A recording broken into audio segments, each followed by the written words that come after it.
Hello students, आज मैं आपके लिए राजपूती काल जो राजस्थान जीके के क्वेश्चन आंसर राजपूती काल वाला टॉपिक लेकर आई हूँ, जो हमारे राजस्थान जीके के किसी भी कंपटीशन एग्जाम के लिए बहुत ही ज़रूरी है।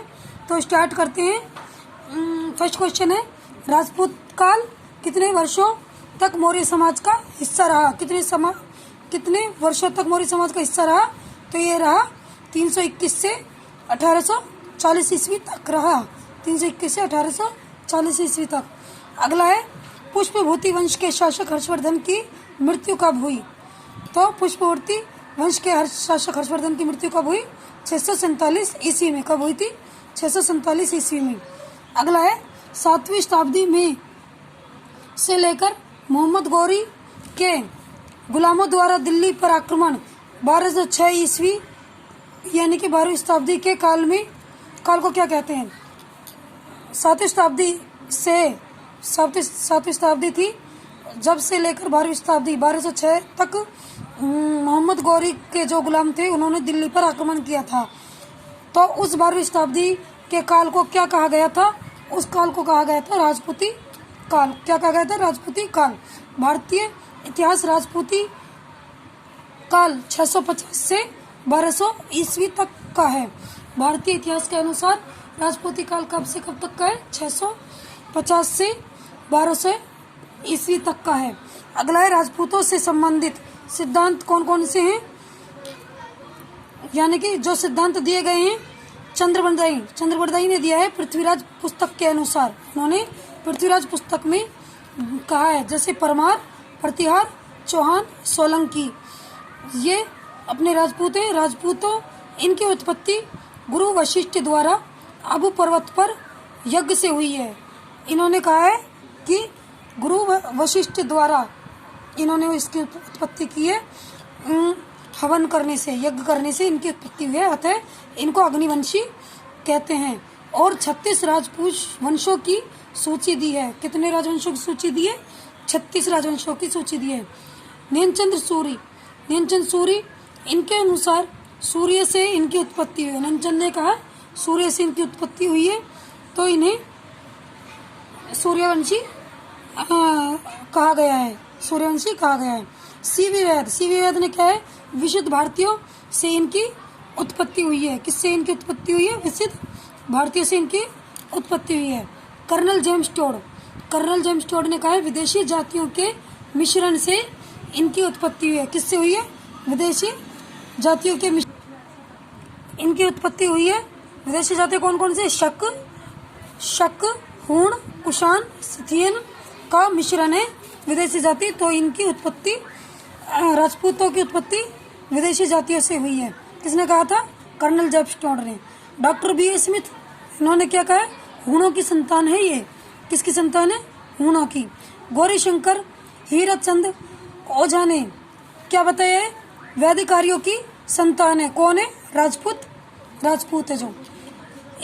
कनिंघम ब्रॉन्ज गुर्जर, एक ताम्रपात्र के आधार पर राजपूतों को यूची जाति का वंशज माना गया है। यानी कि एक ताम्रपात्र के आधार पर राजपूतों को यूची जाति का वंशज माना गया है। डॉक्टर भंडारन ने क्या कहा है? इनकी उत्पत्ति विदेशी ब्राह्मण से हुई है। किससे हुई है? इनकी उत्पत्ति विदेशी ब्राह्मण से हुई है। आगे, आबू के जो परमारों की वैभव राजधानी थी, कौन सी थी? चंद्रावती। कौन सी थी? चंद्रावती थी। मिसल क्या है? राजदरबार पंक्तिबद्ध बैठने की परंपरा को, राजदरबार में जब राजा महाराजा बैठते हैं उनकी पंक्तिबद्ध बैठने की परंपरा को क्या बोलते हैं? मिसल। खरीता क्या है?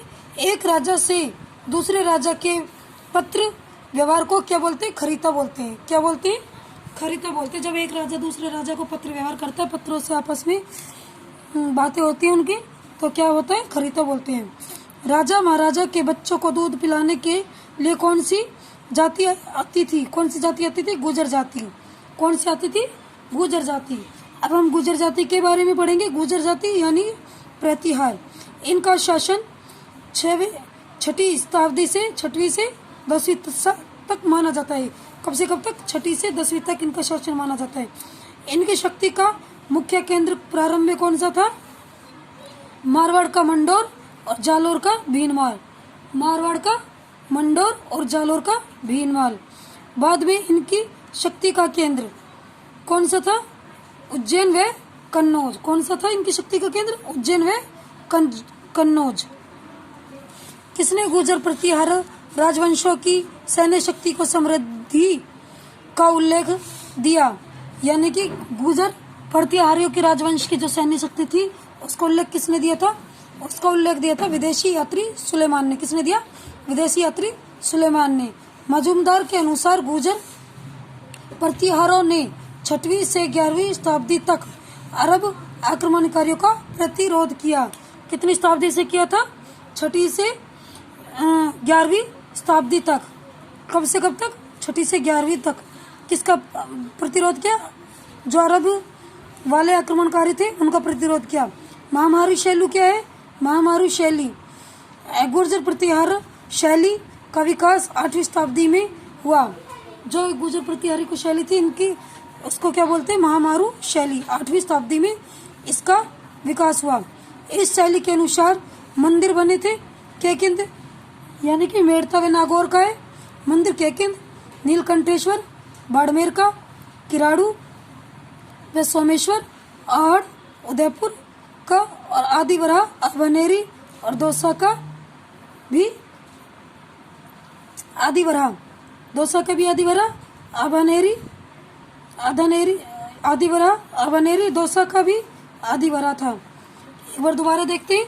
केकिंद मेड़ता व नागौर का, और नीलकंठेश्वर बाड़मेर का, और किराड़ू व सोमेश्वर आहड़ उदयपुर का, आदिवरा अबनेरी दौसा का भी आदिवरा। आगे गुर्जरों की उत्पत्ति। गुर्जरों की उत्पत्ति आरसी मजूमदार के अनुसार मंडोर की प्रतिहार जाति के लिए हुआ। गुर्जरों की उत्पत्ति आरसी मजूमदार के अनुसार मंडोर की प्रतिहार जाति के लिए हुआ। वे इन्हें लक्ष्मण का वंशज मानते थे। किसका वंशज मानते थे? लक्ष्मण का। अरबी यात्रियों ने गुर्जर को नाम दिया। गुर्जरों को क्या नाम दिया? जुर्ज। तो ये ज से जुर्ज। अलम मसूदी प्रतिहारों को अल जुर्ज माना है। अलम सूदी प्रतिहारों को अलम जुर्ज माना गया है। प्रतिहार राजा को, जो प्रतिहार राजा होते हैं उनको बोरा। गुर्जर प्रतिहारों की शाखाएं कितनी है? मेहनत नैन्सी के अनुसार 26 शाखाएं। गुर्जर प्रतिहारों की शाखाएं कितनी है? 26 शाखा। आगे मंडोर शाखा जोधपुर में स्थित है। गुर्जर या चामुंडा माता को अपनी कुलदेवी मानते हैं। जो मंडोर शाखा जोधपुर में स्थित है, गुर्जर है, वो चामुंडा माता को अपनी कुलदेवी मानते हैं। हरिश्चंद्र कौन थे? जोधपुर के घटियाला शिलालेख के अनुसार, घटियाला शिलालेख है उसके अनुसार 6वीं शताब्दी के दूसरे चरण में एक विद्वान ब्राह्मण थे जिन्हें रोहिलादी भी कहा गया है। क्या कहा गया है? रोहिलादी भी कहा गया है। इन्हीं गुर्जरों का गुरु माना गया है उनको। और उनकी 2 पत्नी थी। कितनी पत्नी थी? 2 पत्नी थी। क्षत्रिय थी और दूसरी ब्राह्मणी। क्षत्रिय पत्नी का नाम था भद्रा। भद्रा के 4 पुत्र हुए। नाम क्या थे? भोगभट और कदक, रज्जिल और दहा। क्या थे? भोगभट, कदक, रज्जिल और दहा। इन चारों ने मिलकर मांड्यपुर को जीता। किसको जीता? मांड्यपुर को जीता। मंडोर के चारों ओर प्राचीर का निर्माण करवाकर गुर्जर प्रतिहारों की स्थापना की। मंडोर के चारों ओर प्राचीर का निर्माण कराकर गुर्जर प्रतिहारों की स्थापना की। इसी कारण ये हरिश्चंद्र की राजधानी मांड्यपुर कहलाई। इसलिए हरिश्चंद्र की राजधानी मांड्यपुर कहलाई। नागभट्ट प्रथम यानी कि भोगभट प्रथम है, उसके बारे में पढ़ेंगे। ये रज्जिल का पोता था। नागभट्ट कौन था? रज्जिल का पोता, यानी कि जो हरिश्चंद्र का पुत्र था, तीसरा पुत्र था, उसका पोता था नागभट्ट प्रथम। इस मरु प्रदेशों में मेड़ता को जीता। इसने मरु प्रदेश में किसको जीता? मेड़ता को। इसने भीनमाल जालौर तक अपना साम्राज्य फैलाया। भीनमाल जालौर तक अपना साम्राज्य फैलाया। इनके दरबार को नागा वलोक दरबार कहा गया है। इनके दरबार को क्या कहा गया है? नागा वलोक दरबार कहा गया है। इन्हें गुर्जर प्रतिहारों का वास्तविक संस्थापक माना गया है। किसका संस्थापक माना गया? नागभट्ट प्रथम को गुर्जर प्रतिहारों का। नारायण की मूर्ति, राम का प्रतिहार, क्षत्रिय ब्राह्मण, इंद्र के दंभ का नाशक भी कहते हैं।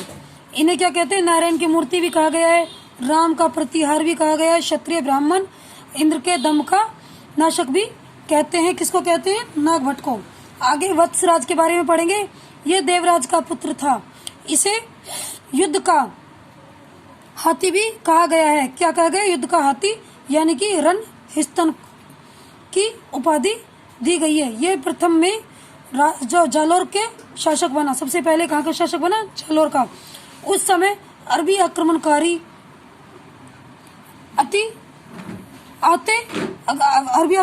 आते और जालौर को लूट ले जाते।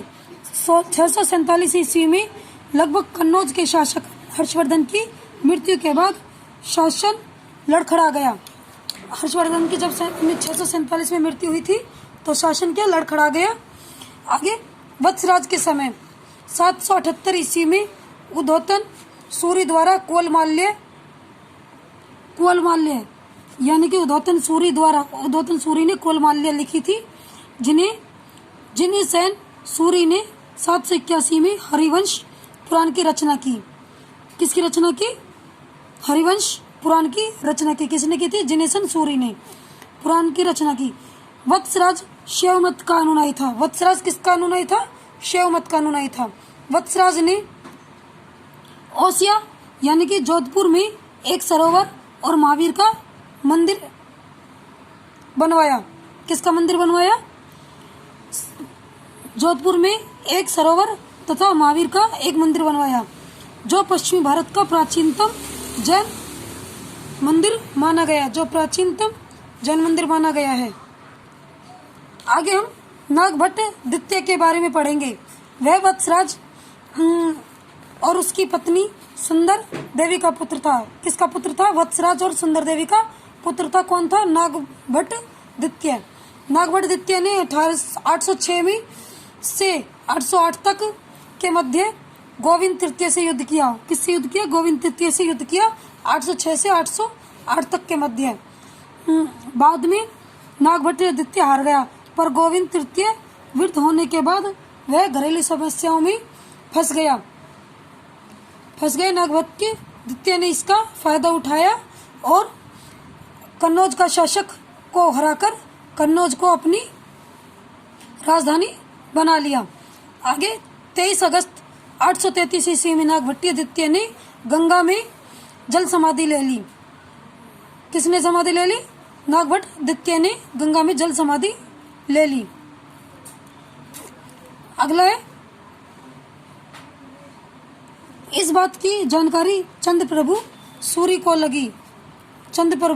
लगी तो उनके द्वारा लिखित प्रभावक चरित्र में मिलती है। मतलब जो ये नागभट्ट द्वितीय की जानकारी है और इनकी जानकारी कहाँ मिलती है?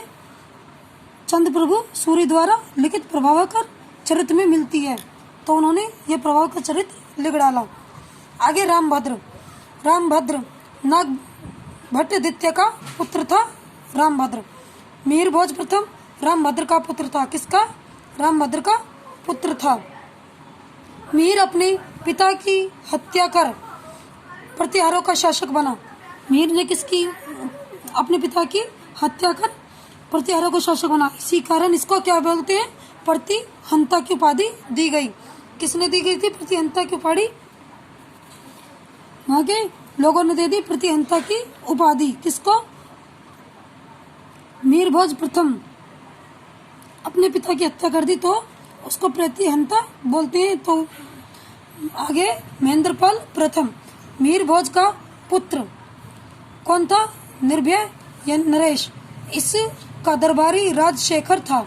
इसका दरबारी कौन था? राजशेखर था। उसके ग्रंथ कपूर मंजरी, उसके ग्रंथ थे कपूर मंजरी, क्या मीमांसा, बाल रामायण और बाल भारत। कौन कौन से वो थे ग्रंथ? राम कौन कौन से थे?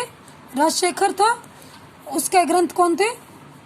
कपूर मंजरी, क्या मीमांसा, बाल रामायण और बाल भारत। महेंद्रपाल द्वितीय, महिपाल प्रथम के बाद उसका पुत्र महेंद्रपाल द्वितीय गद्दी पर बैठा।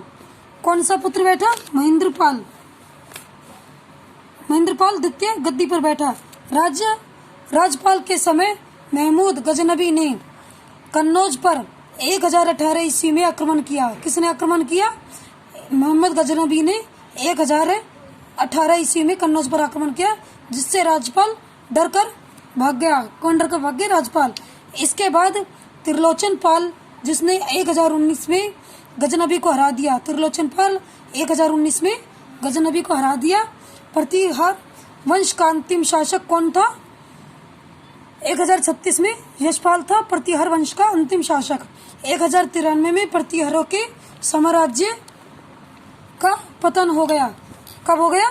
1093 में प्रतिहार के साम्राज्य का पतन हो गया। सो फ्रेंड्स, आपको हमारी वीडियो कैसी लगी?